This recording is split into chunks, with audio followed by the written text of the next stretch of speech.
오늘 하루는 어떻게 지냈나요? 안녕하세요. 저는 책 속에서 여행하는 아이디 구름여행입니다. 이 시간에 우리가 같이 여행할 글귀는 책 제목 자은형 꽃밭에서 나는 울었네. 지은이 공선옥. 지금은 어쩌다 보니 북 뮤지션이라는 과분한 타이틀을 갖게 되었지만 무작정 문학이 좋고 노래가 좋아서 창작을 하기 시작한 2007년에 나는 지금보다 훨씬 순수했다. 블로그에 가까운 이웃들과 책 이야기를 하고 함께 노래를 나누고자 매일 즐겁게 창작에 몰두했다. 내가 읽고 싶은 책을 골라 읽었고 감동에 떠밀려 그 책을 노래로 만들었다. 지금의 창작은 그때만큼 순수하지 못하다. 행사가 정해지고 그에 따라 노래를 만들어야 하기 때문이다. 하지만 반대로 생각하면 내 취향대로만 읽고 창작하던 것에서 벗어날 기회도 되었다고 본다.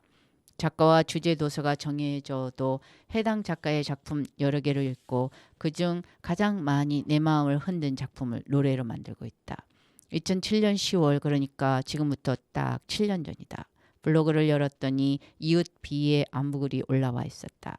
그즘 내가 블로그에 올린 창작곡을 들었는데 아주 좋았다면서 책 한 권을 추천할 테니 그걸 노래로 만들다면 아주 아름다운 작품이 나올 것 같다고 했다. 그 책이 소설가 공선옥의 에세이 자은형 꽃밭에서 나는 울었네이다. 그렇게 쉬워 보이면 당신이 한번 해보라고 장난삼아 댓글을 달려고 했는데 이어지는 몇 줄이 내 마음을 움직였다.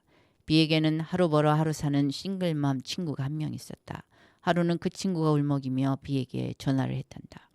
비가 놀라서 왜 그러니? 무슨 일 있니? 했더니 아무 일도 아니고 그저 책 한 권을 읽었는데 이렇게 됐다고 답해 왔단다. 싱글맘이 힘든 일을 마치고 집에 돌아오는 길에 우연히 그 책을 사와서는 아이를 재우고 읽기 시작했는데 밤새 눈물이 멈추지 않았고 다음날 아침 비에게 전화를 한 것이었다.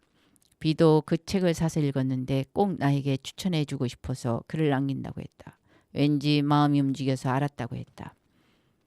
다음날 주문한 책이 도착했다. 다들 퇴근하고 혼자 남은 사무실에서 책을 폈고 조금만 읽고 간다는 것이 밤늦도록 읽게 되었다. 자은형 꽃밭에서 나는 울었네는 그 책에 담긴 여러 산문 중 하나였는데 분량이 얼마 안 됐기 때문에 그 자리에서 여러 번을 반복해서 읽었다. 그치지 않는 눈물 탓에 책을 덮어놓고 잠시 서성이다가 사무실 문을 잠그고 지하철을 탔다. 내 앞에서 흔들리는 지하철 손잡이들을 보고 있으니 자운형 꽃들이 센 바람에 흔들리는 것 같아서 또 눈물이 나려고 했다. 손잡이는 그 싱글맘의 인생처럼 그리고 월급 대부분이 채무 변제로 빠져나가던 당시 내 상황처럼 막 흔들리고 있었다. 섬진강에 가보고 싶었다. 하지만 나에겐 그런 호사스러운 여행을 위한 돈이 없었다. 자운형을 닮은 손잡이는 계속 흔들렸다. 그때 멜로디가 떠올랐다. 딱 네 마디의 짧은 멜로디. 조금이라도 시간을 끌면 바로 잊어버릴 수도 있기에 몇 번이고 되낸 후 녹음기를 꺼내 허밍으로 녹음을 해두었다. 이틀에 걸쳐 수십 번을 더 읽으며 가사를 뽑아냈다. 아주 좋은 가사에는 이미 곡이 들어있었다. 그래서인지 곡은 불과 1시간 만에 써졌다. 지하철 안에서 흔들리던 자운형이 내게 건넨 한 소절의 멜로디에 살을 조금씩 붙여나간 것뿐이었다. 그만큼 창작에서 핵심이 되는 한 소절의 힘은 크다. 그 이후로 글을 쓰든 작곡을 하든 나는 한 소절에 매달린다. 전체를 잘 구성하겠다는 욕심이 앞서면 창작은 엄청난 부담으로 다가오지만 빛나는 한 소절을 얻겠다는 가벼운 마음을 가지면 최고의 결과가 나온다. 가사와 곡을 완성하고 녹음을 하는데 일요일 오후 집 앞에 놀이터를 쩌렁쩌렁 울리는 아이들의 노는 소리가 들려왔다. 닫힌 창문 너머 놀이터는 자운형 꽃밭으로 변해 있을 것만 같았다. 그 속에 어린 내가 뛰놀고 우리 엄마는 내가 이해할 수 없는 세상사 때문에 울고 있는 모습이 보이는 듯했다. 녹음된 노래를 들고 가서 지인에게 들려주었다. 책이나 가사에 대한 아무런 사전 정보도 주지 않고 그냥 이어폰을 귀에다 꽂아주었다. 노래를 듣고 난 그녀는 엉엉 울었다. 곧바로 노래를 블로그에 올렸다. 다음날 이웃 B가 친구에게 들려주었다고 했다. 문학의 위안이 모두를 감싸는 것을 우리는 함께 경험했다. 이후로 많은 공연장에서 이 노래는 단골이 되었다. 남들은 모르는 자기만의 슬픔을 갖고 있는 사람들은 이 노래에 깊이 마음을 기대왔다. 무대 위에 나도 객석의 그들도 슬픔에 젖었지만 그 슬픔이 곧 다른 인생의 다짐으로 전환되는 것을 느꼈다. 양귀자 소설의 제목처럼 슬픔도 힘이 된다는 것을 우리는 함께 경험했다. 다음은 자운형 꽃밭에서 나는 울었네에 내가 곡을 붙인 노래이고 제목은 에세이 제목과 같다. 섬진강변 자운형 꽃밭 누워있으면 학교에서 배운 노래 부르며 어린 내가 옵니다. 집에 가면 배고프고 자운형은 아름다워. 즐거운 노래 끝에 눈물꽃 피어납니다. 싱그럽고 안타까운 5월 저녁 냄새는 울엄마 냄새. 구슬프게 울어쌌는 쑥국새 소리는 울엄마 소리. 황량이 메마른 우리 집에도 뭔가 흐드러졌으면 온들에 피어있는 자운형처럼 즐거이 노래 부를수록 눈물이 나는 것. 자주 그런 꽃밭이 너무 아름다워서일까요? 나이 세상 떠난 그때 우리 아이들도 이 꽃밭에 얼굴을 묻고 제 아이들 몰래 울까요? 가난한 제 어미와 함께 놀던 섬진강가의 한때 꽃들과 함께 울었던 엄마가 못 견디게 그리워서요. 5월의 들녘에 불붙는 슬픔이 가난한 가슴을 흔드네. 자운형 꽃밭에서 나는 울었네. 자운형 꽃밭에서 나는 울었네. 이 노래를 만들고 몇 년이 지나서야 섬진강에 가볼 수 있었다. 때는 5월이라 책 속에 있던 풍경대로 자운형이 흐드러 있었다. 자줏빛 구름을 닮은 꽃밭에 팔베개를 하고 누웠다. 5월의 자운형 꽃밭은 엄마 품 같았다. 엄마와 나는 다음 세상에서 만나게 될까? 제발 다음 세상이란 것이 있어야 할 텐데. 반짝이는 내 유년을 만들어주기 위해 엄마는 얼마나 많은 눈물을 내 머리 위에 부었을까? 자식은 콩나물이다. 엄마의 눈물을 붓고 또 부어서 키가 자라는 콩나물. 어릴 때 내 머리맡에는 콩나물 항아리가 놓여 있었고 엄마가 물을 붓는 소리가 잠결에 아스라이 들리곤 했다. 콩나물 위에 부어지는 물은 금방 빠져서 콩나물을 잠깐 적실 뿐이었다. 그래도 콩나물은 잘 자랐다. 엄마는 잠이 깰 때마다 어리디어린 콩나물에 물을 부었다. 콩나물도 나도 엄마 덕분에 쑥쑥 자랐다. 내가 만나게 된 문학은 콩나물에 물을 주는 엄마의 손길과도 같았다. 문학은 현실에서 큰 효용성이 없는 듯 보인다. 사람들은 우선 먹고 사는데 도움이 되는 책을 먼저 찾는다. 그러나 나는 콩나물을 키우는 물 같은 그 물을 붓는 엄마의 손 같은 문학의 효용성을 잘 알고 있다. 물질에 휩쓸리던 우리의 제자리를 회복시켜주고 물질을 다스리며 살 지혜와 힘을 문학은 제공한다. 지친 사람에게는 위안이 곧 힘이다. 엄마는 자식에게 위안이고 문학은 인생의 위안이다. 오늘의 파도를 헤칠 힘을 우리는 어디서 찾고 있는지 다시 엄마를 불러볼 일이다. 다시 문학을 펼쳐볼 일이다. 몇 달 후 이 노래를 공선옥 작가 강연회에서 부를 기회를 가졌다. 행사가 끝나자 공선옥 작가는 어쩌다 이렇게 심파극을 만들었느냐고 놀렸고 우리는 함께 웃었다. 애처로운 인생들을 향한 연민으로 가득한 그녀의 화장기 없는 얼굴을 보며 나는 감사에 속말을 했다. 이렇게 아름다운 글에 작가님 인생을 바쳐줘서 고맙다고. 우리는 그 영양분으로 산다고. 한때 문학예술계에는 엄마의 열풍이 불었다. 소설도 연극도 영화도 모두 엄마를 무대로 불러냈다. 힘든 세상살이에 위안과 격려가 필요했었을 것이다. 거의 모든 예술 장르에서 엄마 시리즈는 계속 쏟아져 나왔다. 사회가 힘들어졌다는 증거였다. 자식들은 힘들 때가 아니면 엄마를 잘 찾지 않기 때문이다. 우리는 늘 기억해야 하는 엄마의 사랑을 돌아서면 잊는다. 신경숙의 엄마를 부탁해처럼 엄마가 사라지거나 또는 구요소의 소금가마니처럼 엄마가 우리 곁을 영원히 떠났을 때야 비로소 우리는 그 빈자리를 보며 탄식한다. 엄마가 곁에 있을 때 그 존재의 고마움을 아는 지혜를 갖기 위해 우리는 엄마 이야기를 보고 듣고 읽어야 한다. 소금가마니 구요서. 어머니는 아이를 들춰보았다. 이미 글렀다고 말하는 아버지를 핏발선 눈으로 노려보았다. 분노와 증오의 찌꺼기로 태어난 아이라서 하나쯤 더 죽어 없어지는 걸 대수롭지 않게 여기는 거냐고 소리를 질렀다. 평소에는 아버지의 폭력에 한 번도 대꾸하지 않았던 어머니가 둘째 딸이 나무에서 떨어져 숨이 붙었다 떨어졌다 하는 지경이 되자 지독한 광기를 표출한다. 이미 늦었으니 포기하라는 아버지의 호령에 평생 처음으로 반항을 한다. 그러고는 아이를 들러업고 병원이 있는 이웃 마을로 뛰어간다. 이웃 마을로 가는 길은 장마로 불어난 하천이 가로막았다. 어머니는 톱으로 거대한 나무를 잘라 쓰러뜨려 그것을 다리 삼아 강을 건넜다. 온통 피가 맺힌 손바닥으로 아이를 받치며 뛰다 보니 아이가 어느 순간 숨을 쉬기 시작했다. 어머니의 광기가 아이를 살렸다. 이후 어머니는 다시 말없이 폭력을 감당해내는 사람으로 돌아와 평생을 살았다.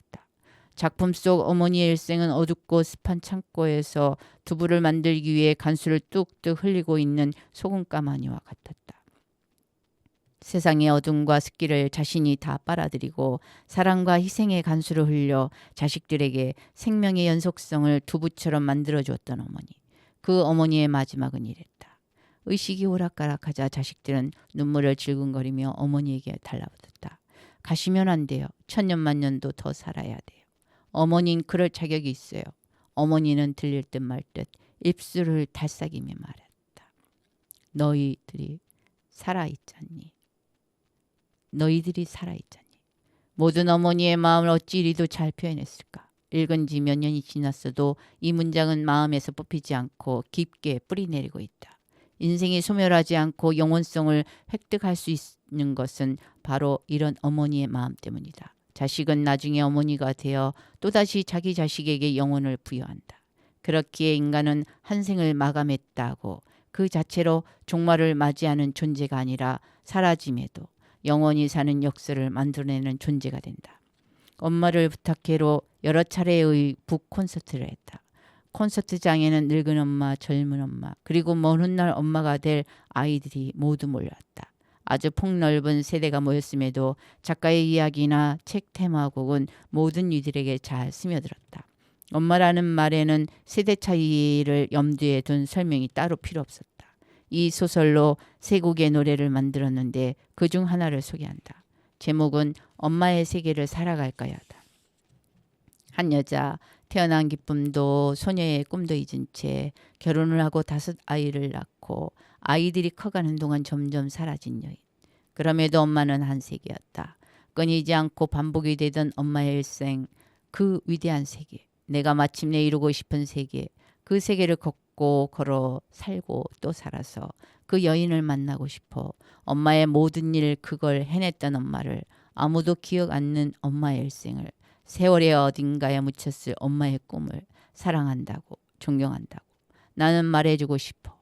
엄마의 세계를 살아갈 거야. 이 세상에서 가장 두꺼운 소설책은 엄마의 인생이다. 그 어떤 문학도 한 엄마의 인생 앞에 엎드려야 한다. 당연하다. 이 세상 어떤 문학이 우리들의 어머니만큼 위안을 주는가 말이다. 적어도 이 세상에서의 신은 어머니이다. 공선옥은 말했다. 모든 유년은 꼭 아름다워야 한다고.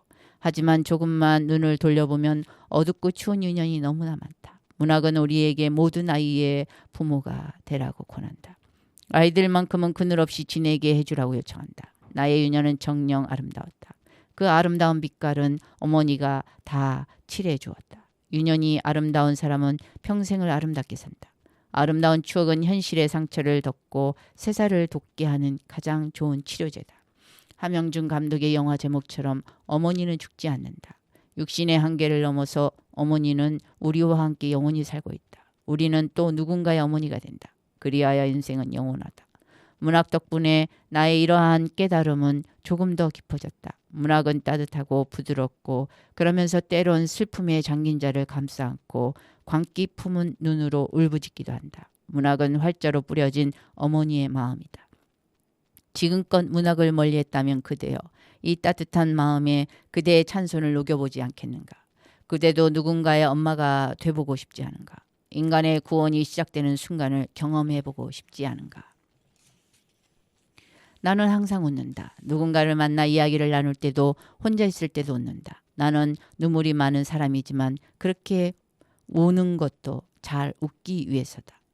더 정확히 말하자면 보통 사람들보다 훨씬 더 많이 웃고 더 많이 운다. 내가 웃음을 생애 동반자로 지니게 된 것은 아버지가 15살에 나에게 쏟았던 정성 때문이다. 초등학교를 지나 중학교에 들어가서도 내 통지표에는 늘 발표력이 부족하고 내성적이라는 꼬리표가 붙어 있었다. 집에서는 종일 말없는 아이였다. 친구들과도 잘 어울렸지만 거의 다른 아이들의 말을 들어주는 편이었다. 그런 점이 걱정되었던 아버지가 퇴근길에 오디오 테이프를 하나 사오셨다. 코미디언 서영춘과 백금녀의 만남이 들어있는 테이프였다. 공부하다 심심하면 그걸 들었는데 한 달 정도 지나니 그 만남을 토시 하나 안 틀리고 다 외우게 되었다. 하지만 여전히 집에서는 말이 없었기에 아버지는 내가 그 테이프를 매일 듣는지 모르고 있었다. 여름방학이 되고 당시 내가 다녔던 성당의 여름 수련회에서 일이 터졌다. 수련회가 늘 그렇듯 조별 장기자랑이 있었는데 사람들이 짓궂게 내 등을 떠밀어 무대 위로 올라가게 했다. 말도 없고 내성적인 아이가 무대 위에서 진땀 빼는 코미디를 보고자 한 거였다. 30초 후 200여 명의 사람들이 배를 잡고 나뒹구는 바람에 내 만담은 한참 중단되었다.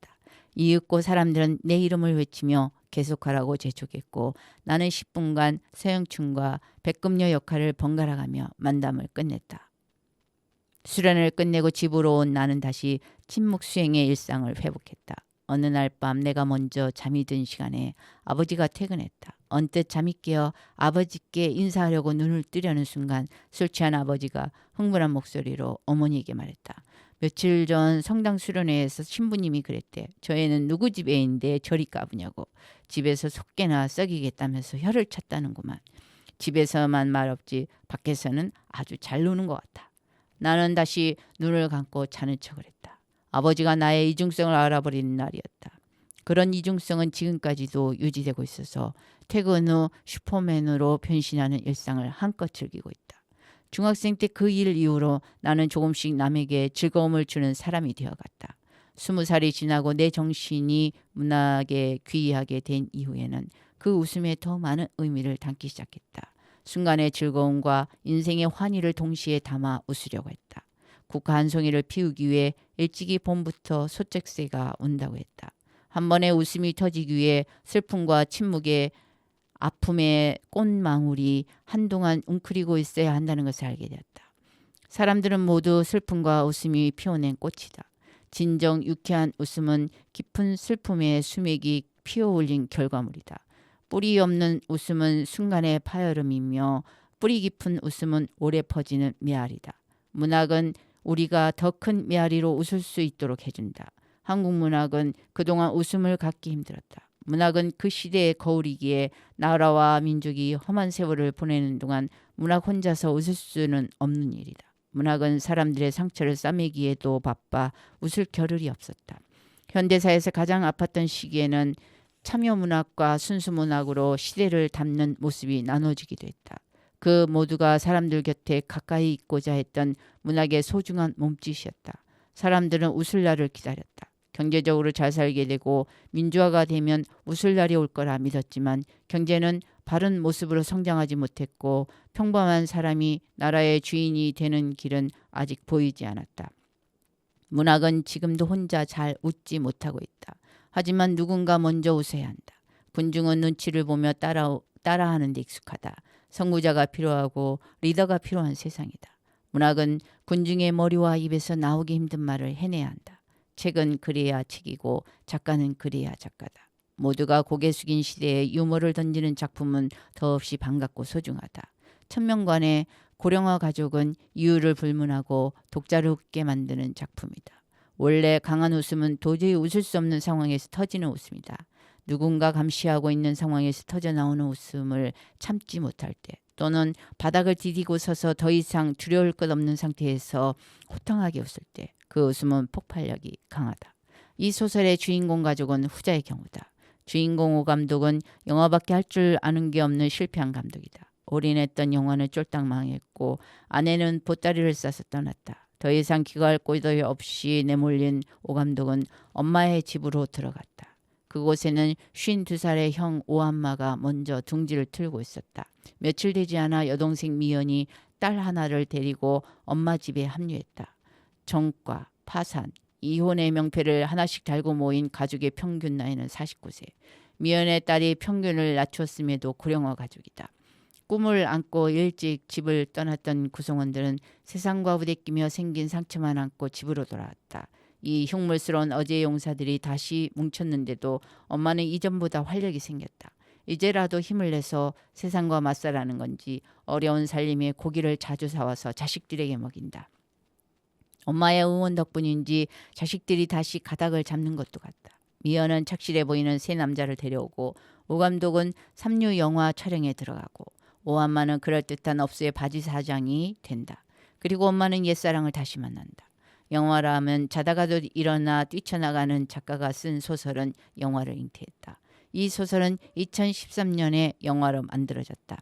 물론 원작 소설이 몇 배는 재미있다. 이 작품을 읽고 내가 만든 노래 고령어 가족을 소개한다. 경쾌한 리듬으로 만들어서인지 북콘서트에서 인기곡이다. 쥐떼될 떠났지만 세상살이에 깨어지고 무너지고 세월에 시들고 어제의 가족들이 다시 한번 뭉쳤다. 우리는 고령화 가족. 인생이란 한 편의 영화처럼 쉽게 깔끔히 끝나는 것이 아니란 것을 그땐 정말 너무 몰랐었지. 애초 불가능했던 해피엔딩. 이제 남은 건 부서진 희망들. 굳이 지난 일 잊으려 애쓰지마. 초라한 대로 자잘한 대로 허용된 시간을 살겠어. 세상과는 그다지 안 친해도 세월과는 무척 친한 고령화 가족. 천년을 산 나무도 새싹을 내민다. 우리 남은 날들이 청춘보다도 푸르다. 언제나 텅 비어있는 컴컴한 부엌에서 우리의 모든 끼니를 마련해준 엄마.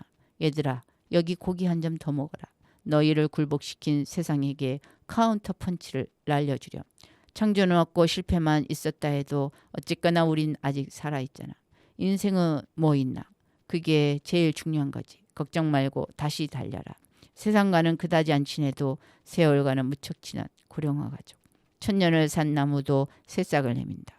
우리 남은 날들이 청춘보다도 푸르다. 이 소설의 주인공들이 처한 상황은 전혀 웃을만하지 않다. 그런데도 주인공들은 최소한의 웃음거리를 최대한의 웃음으로 만들어낸다. 어쩌면 조금 비현실적이다. 사실 예술은 일정 부분 비현실적이다. 소설이나 영화를 비롯한 모든 예술작품은 어떤 존재나 현상에 대해 특정 부분을 확대해서 과장되게 보여주는 비현실성이 있다. 그런데 그 현실성이 현실이라는 낯선 언어를 해석해주는 아주 끝내주는 번역기가 된다는 게 놀랍다. 한편 비현실은 현실의 바위에 짓눌려 숨이 막히는 인생을 위해 바위를 조금씩 밀어내는 지렛대 역할도 한다. 또 현실을 더욱 즐겁게 바라보게끔 해주기도 한다. 천명관 소설을 읽고 나면 현실이 좀 우습고 만만해 보이는 즐거운 부작용이 생긴다. 우리가 삶의 즐거움을 빼앗기는 이유를 박민규의 산미 슈퍼스타즈의 마지막 팬클럽은 이렇게 설명한다. 평범한 야구팀 산미의 가장 큰 실수는 프로의 세계에 뛰어든 것이다. 고교 야구나 아마 야구에 있었더라면 아무 문제 없었을 팀이 프로야구라는 실로 냉엄하고 강자만이 살아남고 끝까지 책임을 다해야 하고 그래서 아름답다고 하며 물론 정식 명칭은 프로페셔널인 세계에 무턱대고 발을 들여놓았던 것이다. 마찬가지로 한 인간이 평범한 인생을 산다면 그것이 비록 더할 나위 없이 평범한 인생이라 해도 프로의 세계에서는 늘 수치스럽고 치욕적인 삶이 될 것이라 나는 생각했다. 산미 슈퍼스타의 마지막 팬클럽 박민규 지음. 평범하게 사는 우리가 웃지 못하는 이유가 바로 여기에 있다. 자본주의 사회가 심화되면서 프로라는 사상은 전 인류를 지배했다. 우리는 늘 쫓기듯 더 잘해야 최소한의 인정을 받는 세상을 살고 있다.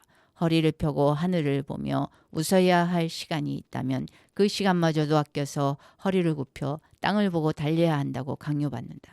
그래야 패배자로 낙인 찍히지 않는다. 문학 속 주인공에게서 내 모습을 다시 보게 되는 경험을 할 때 짜릿함을 느낀다. 소설의 소재로 쓰이는 산미 슈퍼스타즈는 활동 내내 성적이 좋지 않았다. 프로 세계에서는 꼴찌라는 이름을 붙여줬지만 소설은 산미의 모습에 다른 의미를 부여한다. 공을 끝까지 보란 말이야. 물론 심판은 스트라이크를 선언했겠지. 어차피 세상은 한 톡속이니까 말이야. 제발 더 이상은 속이지 마. 거기 놀아나지 말란 말이야. 내가 보기에 분명 그 공은 이제 부디 삶을 즐기라고 던져준 볼이었어. 우리는 투 스트라이크 쓰리 볼 상황을 맞이한 타자처럼 바짝 긴장하며 하루를 보내고 있다. 그리고 지금 막 우리 앞으로 들어온 공을 보고 세상이 스트라이크라고 외치는 소리를 듣는다. 그 소리에 고개를 떨구고 퇴장한다. 이것이 등 떠밀려 프로의 세계에 합류한 우리의 모습이었다. 소설은 자신의 인생 야구에서 스스로가 심판이 되라고 권한다.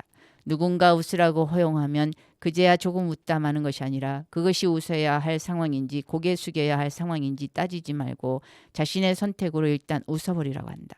나아가 세상이 만든 프로의 기준 대신 스스로가 만든 프로의 기준을 가진 뒤 자신이 잡아야 할 공만 잡고 자신이 꼭 쳐야 할 공만 멋지게 쳐보라고 권한다. 지금이야말로 이렇게 유쾌한 이야기를 읽어야 할 시대다.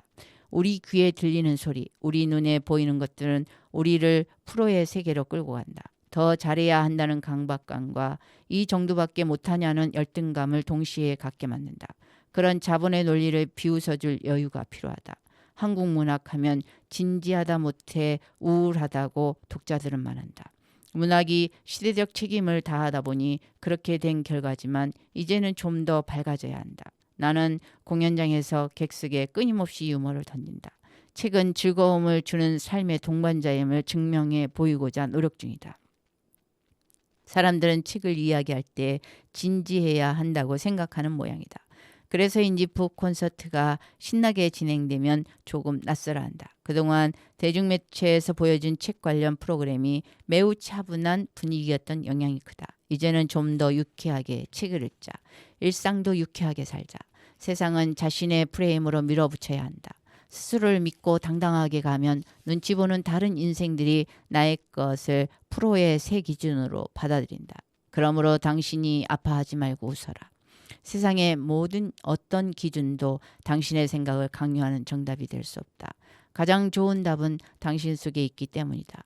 당신 안에 답이 안개 속에 가려져 있거든 책을 펼쳐라. 세상의 기준에 맞설 자신의 기준이 세워질 것이다.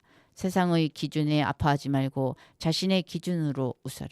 고령화 가족의 주인공들은 세상과 세월 모두에게 패배자였지만 혈맹을 통해 다시 세상과 맞선다. 더 이상 내려갈 곳이 없이 발이 바닥에 닿았다고? 그렇다면 제대로 된 추진력을 얻을 시간이다. 더 이상 흘릴 눈물이 없을 정도로 슬펐다고? 그렇다면 이제 크게 웃을 시간이다.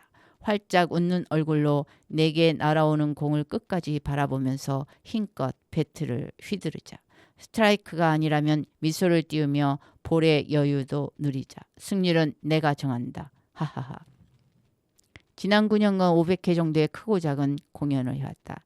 이제는 행사의 주제나 관객층에 따라 프로그램을 구성하는 일이 어렵지 않다. 돌발 상황에도 여유 있게 대처할 수 있다. 그러나 청소년 관객을 상대하는 일은 여전히 어렵다.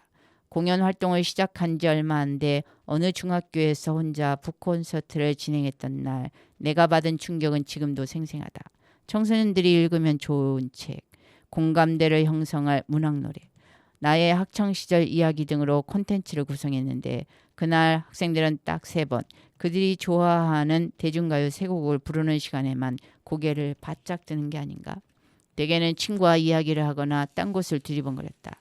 이야기를 들어주는 몇몇 고마운 학생들에게 용돈이라도 주고 싶은 심정이었다. 내 경험이 부족해서였기도 했지만 요즘 청소년들이 정말 책을 읽지 않는구나 실감하는 순간이었다. 서울로 올라오는 내내 자괴감에 짓눌렸다. 내 이야기가 그렇게 재미없었나? 책은 학생들에게 정녕 다가가기 힘든 것인가? 아니면 중고생들은 뭘 해도 답이 없는 건가? 그렇다 해도 재미있게만 진행했다면 이런 참혹한 결과는 피할 수 있지 않았을까? 끝없는 고민이 이어지고 앞으로 공연을 계속해야 하나 그런 생각까지 들었다. 며칠간 깊이 반성했다. 그렇다고 청소년을 피할 수도 없는 일이니 그에 맞는 컨텐츠를 개발하자고 결심했다. 그런데 며칠 후 그 치욕의 중학교에서 연락이 왔다. 나는 기어 들어가는 목소리로 전화를 받으며 그날 좋은 진행을 하지 못해 죄송하다고 했다. 그런데 사서 교사는 의외의 말을 했다. 그날 이후 학생들이 학교 도서관을 찾아와서 내가 공연 때 소개한 책을 빌려가고 다른 책도 추천해 달라고 하더란다. 도서관을 찾는 학생들 숫자도 늘었다고 했다. 반신반의하며 전화를 끊었다. 그 후 여러 번 청소년 대상의 공연을 하면서 안 듣는 것 같아도 들을 건 다 듣는다는 걸 알게 됐다. 물론 그런 사실에 안주하지 말고 그들이 더 재미를 느끼며 무대로 몸을 기울이도록 해야 한다. 그래야 한 권이라도 더 읽게 할 수 있다. 시소를 타려면 두 사람의 무게가 비슷하거나 무거운 사람이 가벼운 사람을 위해 무게를 조절해야 한다. 마찬가지로 청소년들과 대화하기 위해서는 그들을 충분히 알아야 하고 나도 청소년이 되어야 한다. 그러기 위해 청소년 소설을 많이 읽었다. 성인 문학 위주로 읽어온 나에게는 그 내용들이 착착 달라붙지 않았고 지금의 청소년들에게 어느 정도의 설득력을 가지는지도 가늠이 안 되었다. 내가 충분히 소년이 되지 못하니 재미를 못 느끼고 청소년들을 움직일 작품인지도 가려내지 못하는 것이었다. 그러던 중 박상률의 봄바람을 만났다. 중학교 교과서에도 실린 이 작품은 1차 독자인 청소년을 넘어 부모 세대에게도 큰 감동을 줄 것이 틀림없었다. 내가 청소년기에 느꼈던 감정들이 그 안에 다 들어있었다. 주인공 소년 혼필은 자기가 키우던 소녀 염소가 죽고 좋아하던 소녀와도 멀어지게 되자 답답한 섬마을을 벗어나려 한다. 혼필은 바람이 가는 대로 그리움을 찾아 떠나고 싶었고 바람 따라 흔들리며 자신의 인생을 증명하고 싶었다. 하지만 혼필의 방황을 이해해주는 어른은 아무도 없었다. 13살. 우리 담임 선생님은 아무래도 13살을 겪지 않고 어른이 되어버렸는지도 모를 일이다. 혼필이 보기에 어른들은 다들 자기의 소년기를 지워버린 것 같았다. 마치 인생에서 그런 때가 없었던 것처럼 예나 지금이나 어른과 청소년 사이의 먼 거리는 이런 데서 연유하지 않나 싶다. 나는 혼필의 말을 마음 깊이 받아들이고 내 안의 소년을 회복해가며 박상률의 성장소설에 곡을 붙여 노래 봄바람을 만들었다. 이런 아름다운 작품을 줄거리로 요약하고 핵심 주제를 파악해야 할 대상으로 생각하고 읽는 현실이 안타깝다. 따라서 책과 청소년이 만나는 자리를 많이 만들어야 한다. 청소년 소설을 가지고 북콘서트를 하면 좋은 점이 많다. 청소년들은 그 작품이 나오기까지의 이야기를 작가한테 들으면서 작품이 주는 감동 이상의 것을 얻는다. 교과서에서 밑줄을 그어가며 단 하나의 답을 뽑아내는 것이 아닌 문학 작품이 가진 생명력에 각자의 정신을 접붙일 수 있다. 때로 작가의 한마디는 듣는 이의 인생을 흔들어 놓을 수 있다. 작가 역시 청소년들과 직접 부대끼며 그들의 목소리를 더 가까이서 듣게 되고 그것을 다음 창작의 밑거름으로 삼을 수 있다. 강원도 인제 만해마을에서 열렸던 북콘서트에서 한 소녀에게 봄바람을 낭독하게 했다. 죽은 염소가 불쌍해 혼필이 잠 못 이루는 장면을 제대로 읽어내지 못했다. 슬퍼서? 아니, 하도 웃어서다. 그 나이 때는 바람에 소똥만 굴러가도 웃는다더니 한쪽을 제대로 낭독하지 못해 친구가 대신 읽어주었다. 객석의 아이들은 덕분에 실컷 웃었는데 공연 후 그 코너가 가장 재미있었고 감동을 받았다고 했다. 그 소녀는 연기하듯 진지하게 낭독하는 것이 쑥스러워 웃었을 것이다.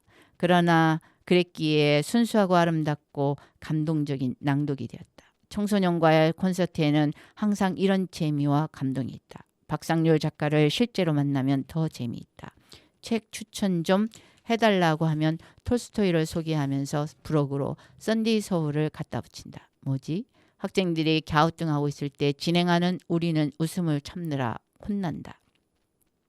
어떤 책이든 자신에게 흥미로운 책부터 읽기 시작하면 무게 있는 책들도 쉽게 정복할 수 있다. 무게 잡고 책 읽을 것 없다. 독서뿐 아니라 청소년들 생활 전반에 무게가 느껴진다. 한 번이라도 더 웃고 감사하고 행복하자고 사는 인생인데 짓눌려 있을 필요가 없다. 부모 세대는 어릴 때 밥때 놓쳐가며 놀았어도 어른이 되어 저마다 중요한 역할을 잘 해내고 있다.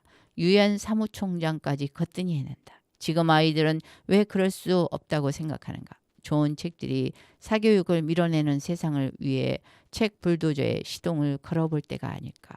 청소년 소설하면 떠오르는 주제들은 대체로 학업 성적 비관, 학교 폭력, 부모와의 소통 단절 등이다. 그만큼 우리나라 교육 현실이 가혹함을 증명하는 부분이다.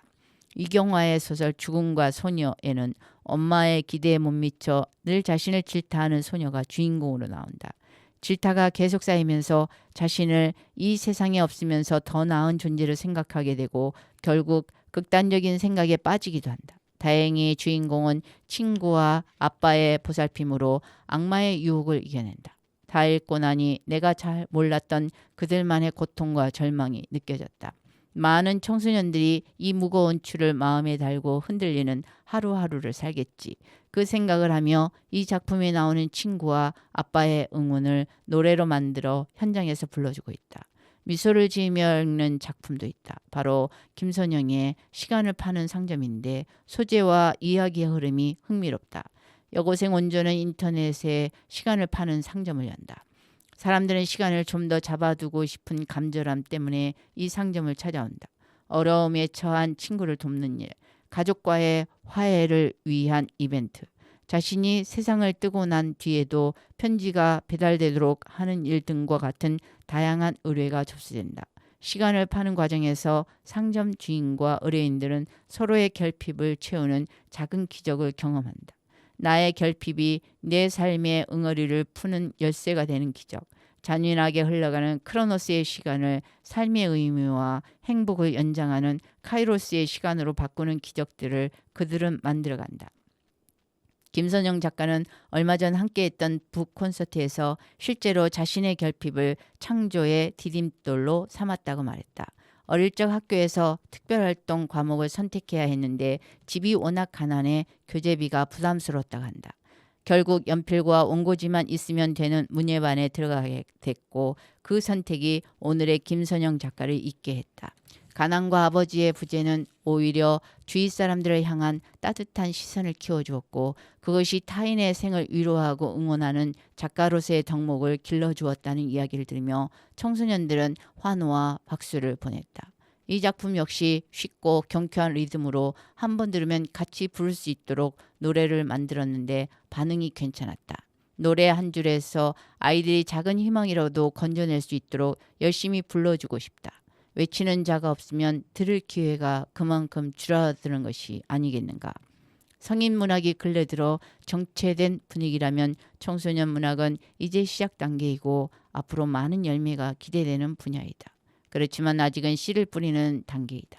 청소년들은 중고등학교 내내 대학에 들어가기 위한 공부만 하고 있으니 뭐든 읽을 여력이 없다. 독자가 없으니 시장도 커지지 않는다.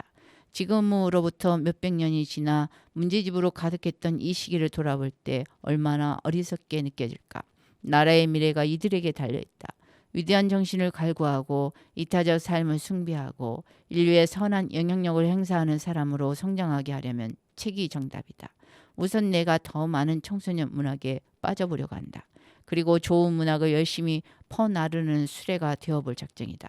열정을 가지고 청소년 문학을 찾아보니 좋은 작품들이 많이 보인다. 쉽지 않겠지만 작가들은 청소년에게 잘 보이기 위한 작품보다는 청소년이 그 작품에게 잘 보이고 싶어하는 그런 작품을 많이 써줬으면 좋겠다. 또 청소년들한테 영화배우보다 더 인기 있는 작가도 많이 나오면 좋겠다. 나 같은 사람들이 트렁크 가득 청소년 문학을 싣고는 그것을 노래하며 놀고 싶어서 여기저기 달려가게끔 좋은 책을 펴내기를 바란다. 내가 청소년이었을 당시 교회나 성당에서는 문학의 밤이라는 행사를 많이 했다. 좋은 시와 수필을 낭독하거나 자작시를 발표하고 노래도 하는 지금의 북 콘서트와 약간은 닮은 행사였다. 그러나 그 행사는 이제 찾아보기 힘들다.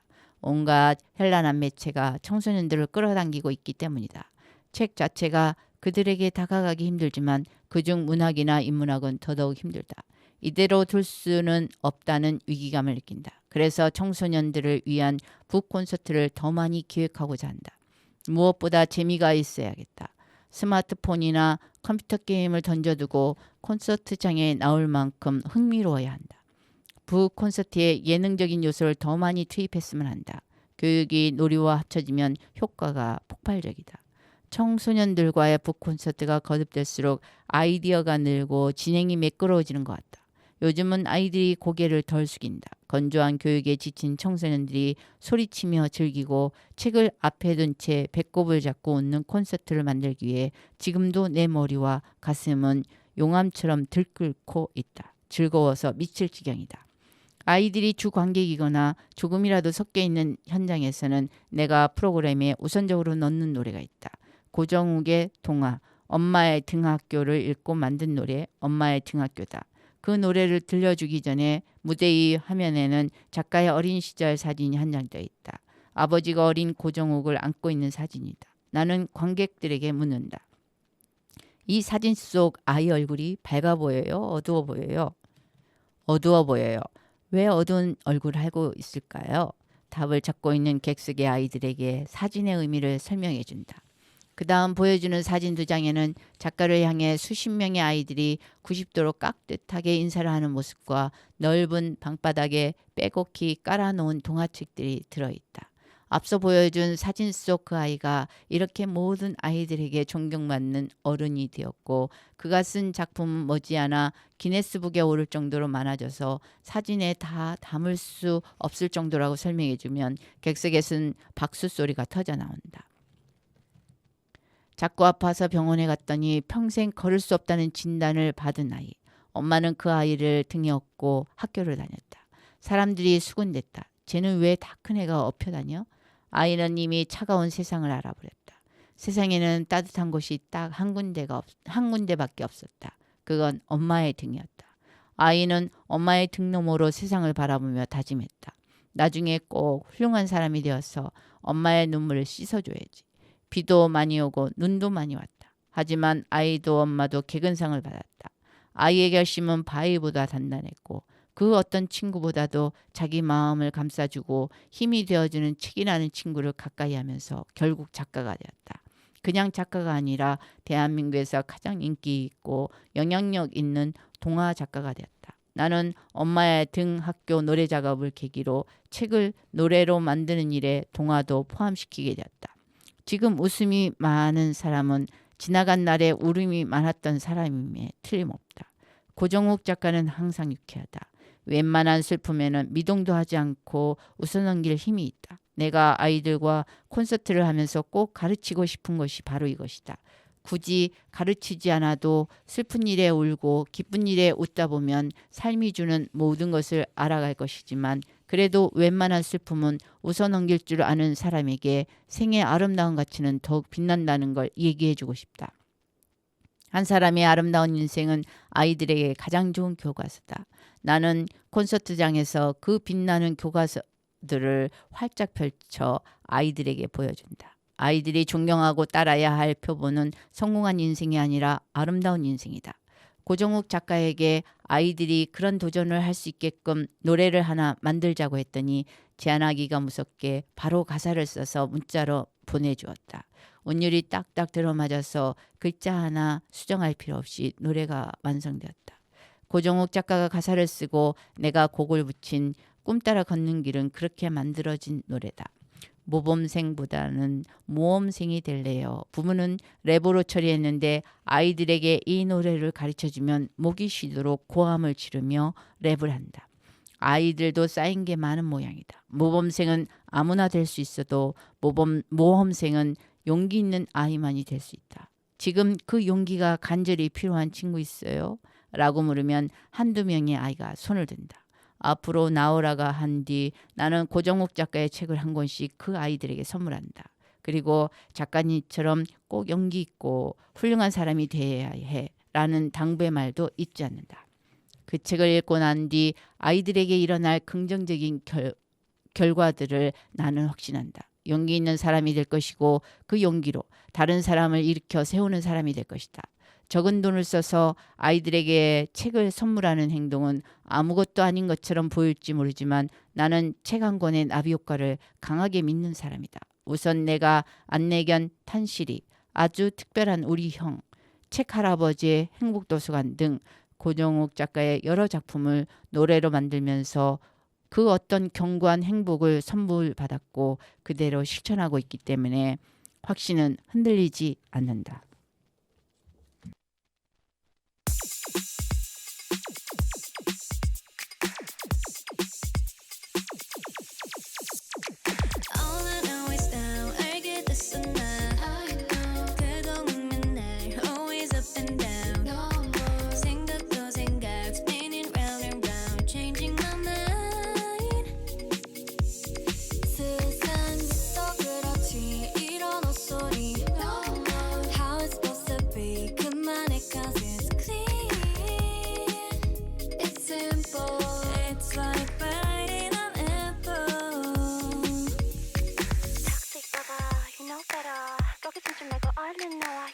demand in my storyline, so not And don't you know how sweet it tastes?